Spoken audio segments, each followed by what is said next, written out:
Hi all, Chef Fortunato back again for another video.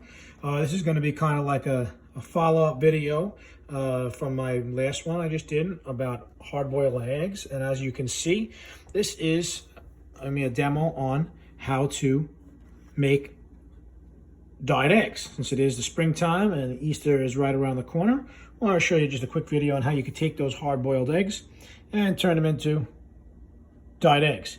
Now, very simply, what you're going to need is a couple bowls. As you can see, I'm doing 4 colors, so I have 4 bowls. I like to use glass if you can. It makes it a little easier on the cleanup. If you have any other type of bowl, metal works fine. Sometimes if you have any like a bamboo bowl or anything like that, it could dye it, so you want to be careful. So any type of Pyrex or glass bowls work the best, or metal also works well too. Okay, you're going to need obviously some eggs that we hard boiled. You don't have to hard boil eggs. The eggs that they're getting dyed can be raw eggs, so you don't have to necessarily take those eggs and hard boil them, but they do work the best when they are hard boiled. Okay, white vinegar here, which is just we're not going to need a lot of it, but this white distilled vinegar helps to make the color very vibrant and pop. So we put a very small amount in there, and some water. Okay, hot water out of the tap. You don't have to boil it. You don't have to microwave it. It doesn't have to be piping hot. Just the hottest you can get out of tap is fine. Okay, and then food colorings. Now, food colorings, most of the time, I always choose to go with gel type food colorings. They are much more concentrated and powerful. And then there are also other ones with a water base, which you can see this is very liquidy. This is a water base. These are very common. You'd see in most supermarkets, very easy and cheap to get your hands on. Either one works. In this case, since we are putting this into water, the water base will be just fine. Right, and to do this, very simply, all you're going to do is take some water. Again, all you need is enough for the egg to be kind of almost covered. If you can cover the egg completely, it's the best, because then you don't have to worry about flipping the eggs over. All right, so if your eggs aren't completely submerged, what happens is that you have to turn the eggs, and I'll show you what that means. If you do not submerge the egg completely, you get something that kind of looks like this. If you guys can see, this egg was sitting upright and sat longer down like this as opposed to this way.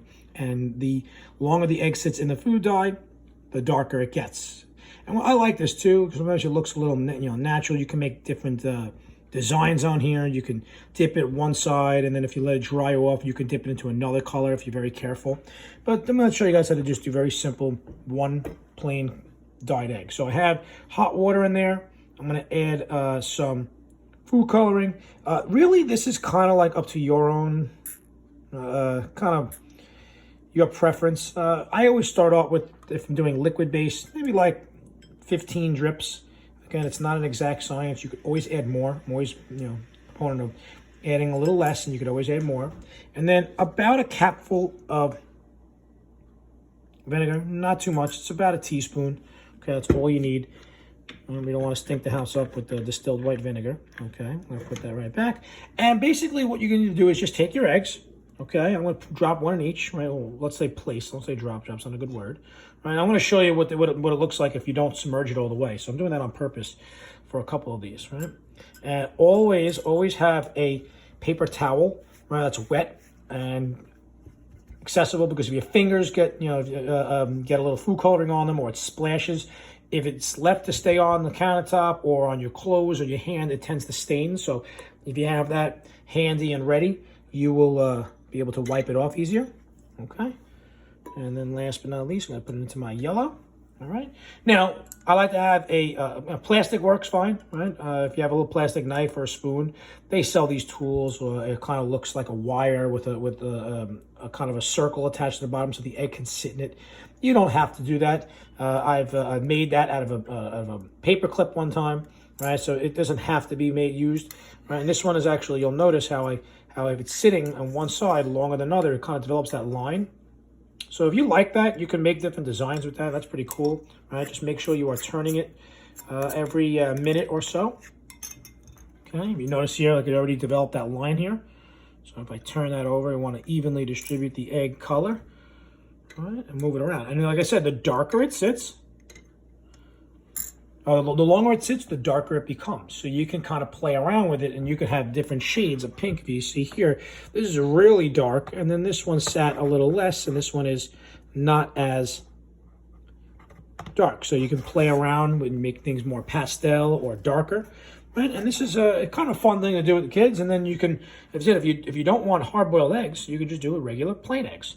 Right? And you put them. I like to always put them back into the little holder it comes in, especially if it's like maybe made out of cardboard. Because what it does, as the eggs sit, they dry, and it also will suck up any of the extra water, if you guys see back down there, and that drips off. If not, if you use like the styrofoam ones, it has a tendency of just sitting on the bottom and pooling up, and you have like yellow food coloring sitting on the bottom. So you want to let it dry out after that. Right? Keep rolling them around if they're not completely submerged.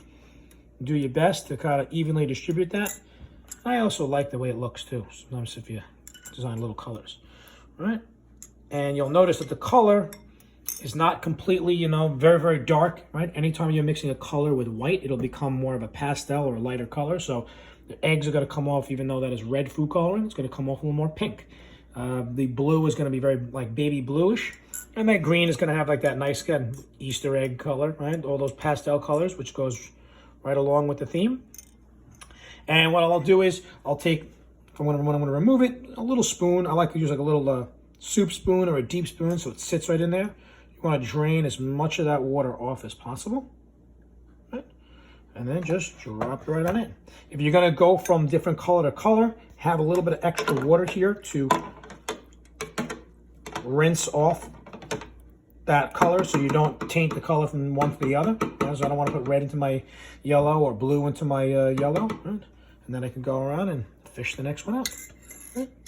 So hopefully you guys give it a try. If you do, send me some pictures. I always love seeing the work you guys do. And if I don't talk to you by then, have a happy Easter and a happy Passover. Take care, guys.